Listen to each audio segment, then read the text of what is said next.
Ejaculate ज्यादा करने से क्या प्रोस्टेट कैंसर का रिस्क कम होता है? उर्दू में इजैकुलेशन का मतलब होता है मनी का इखराज। तो क्या ये बात वाकई सच है? आज की वीडियो में मैं बात करूंगा कि क्यों ज्यादा इजैकुलेट करना आपके प्रोस्टेट कैंसर के रिस्क को कम कर सकता है। अब इस पे जाने से पहले ये समझना जरूरी है कि प्रोस्टेट करता क्या है। प्रोस्टेट अखरोट जितना बड़ा एक गदूद होता है और ये मसाने के बिल्कुल नीचे होता है और पेशाब की नाली मसाने में से निकलने के बाद इसमें से होती हुई गुजरती है। प्रोस्टेट गदूद ने इसको घेरा होता है। इसका काम होता है पानी की तरह का एक फ्लूइड, एक मादा बनाना, जिसे प्रोस्टेटिक फ्लूइड कहते हैं। ये फ्लूइड स्पर्म को प्रोटेक्ट करता है, इसे नरिश करता है, इसे जिंदा रखता है और ये एक फैक्ट्री की तरह हमेशा काम करता रहता है। इसका काम रुकता नहीं है, ये फ्लूइड बनाता रहता है। 40 साल के बाद बहुत से मर्दों में प्रोस्टेट का साइज बढ़ना शुरू हो जाता है। इस कंडीशन को बीपीएच कहते हैं, लेकिन ये कैंसर नहीं होता। इस स्टेज पे कुछ यूरिनरी कॉम्प्लिकेशन शुरू हो जाती हैं, जैसे पेशाब को बाहर निकालने में दुश्वारी आती है, धार कमजोर हो जाती है, वीक स्ट्रीम,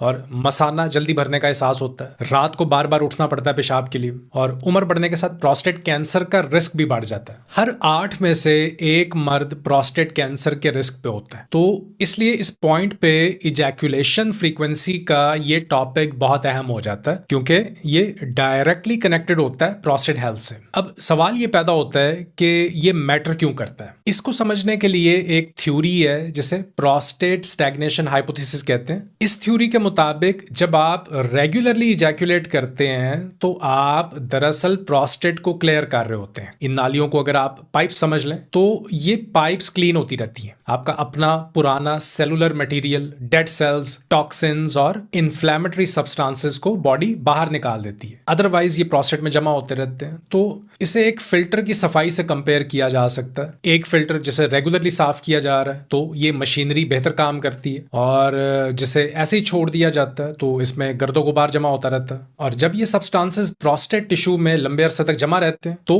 सोजिश या इन्फ्लेमेशन बढ़ सकती है, या सेलुलर लेवल पे सेल्स में कुछ ऐसी तब्दीलियां हो सकती हैं जो कैंसर का रिस्क बढ़ा देती हैं। तो सवाल यह है कि कितनी बार इजैकुलेट करना चाहिए। इसका जवाब हमें एक बहुत ही अहम स्टडी में मिलता है जो कि यूरोपियन यूरोलॉजी में पब्लिश हुई है। इसमें हजारों मर्द शामिल हुए। इन्हें तकरीबन 20 साल तक यानी 2 दहाइयों तक फॉलो किया गया। 30,000 से ज्यादा मर्द इसमें शामिल थे। 1992 में शुरू में इन्हें पहले एक क्वेश्चनर फॉर्म दिया गया जिसमें इन्होंने अपनी इजैकुलेशन फ्रीक्वेंसी बताई, और 2010 तक इनको फॉलो किया गया। रिजल्ट ये आया कि जो मर्द महीने में 21 दफा या इससे भी ज्यादा इजैकुलेट कर रहे थे, उनके प्रोस्टेट कैंसर का रिस्क उन मर्दों से कम था जो सिर्फ 4 से 7 दफा महीने में इजैकुलेट करते थे। और जो 40 से 49 साल तक के मर्द थे उनमें यह रिस्क तकरीबन 22% कम था, और 20 से 29 साल के मर्दों में यह रिस्क 19% कम देखा गया तब से लेके जब यह स्टडी शुरू हुई। अब एक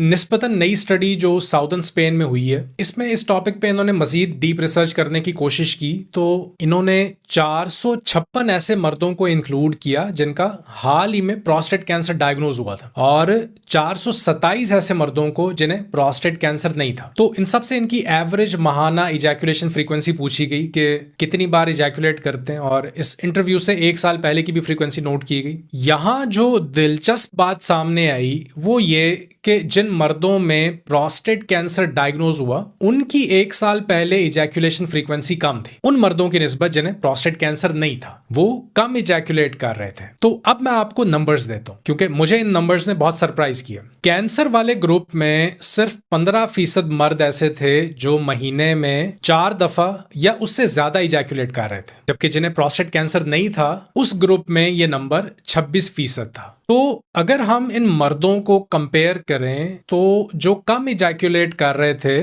महीने में, उनमें प्रोस्टेट कैंसर का रिस्क 64% तक ज्यादा था। जो महीने में 3 दफा इजैकुलेट करते थे उनमें यह रिस्क 138% ज्यादा पाया गया, और जो बिल्कुल भी इजैकुलेट नहीं करते थे उनमें यह रिस्क सबसे ज्यादा था, 271%। इन दोनों का कनेक्शन आपस में ज्यादा एग्रेसिव एडवांस्ड प्रोस्टेट कैंसर के केसेस में और भी ज्यादा स्ट्रांग देखा गया, स्पेशली उन मर्दों में जिनमें यूरिनरी सिम्टम्स भी मौजूद थे और इजैकुलेशन फ्रीक्वेंसी भी कम थी। लेकिन इससे पहले कि आप अपने कैलेंडर्स मार्क कर लें इजैकुलेशन काउंट करने के लिए, आपके लिए यह समझना भी जरूरी है कि यह सिर्फ एक फैक्टर है इस पूरी कॉम्प्लेक्स पिक्चर का। ज्यादा इजैकुलेट करने से कोई ऐसा जादू नहीं होता है कि आपको प्रोस्टेट कैंसर से मुकम्मल प्रोटेक्शन मिल जाए, और ना ही आपको अपनी हेल्थ के उन दूसरे पहलुओं को नजरअंदाज करना चाहिए, जैसे कि आपकी डाइट, एक्सरसाइज, रेगुलर स्क्रीनिंग्स। ये सब चीजें साथ चलती हैं, एक दूसरे को सपोर्ट करती हैं। इसी बात पे अगर आपने आज कोई नई बात सीखी है तो चैनल को जरूर सब्सक्राइब करें, ताकि और लोग भी हमारी वीडियोस तक पहुंच सकें और अपनी ओवरऑल हेल्थ को बेहतर तरीके से समझ सकें। और हमेशा की तरह अपना ख्याल रखिए, क्योंकि आपकी सेहत बहुत कीमती है। अल्लाह हाफिज।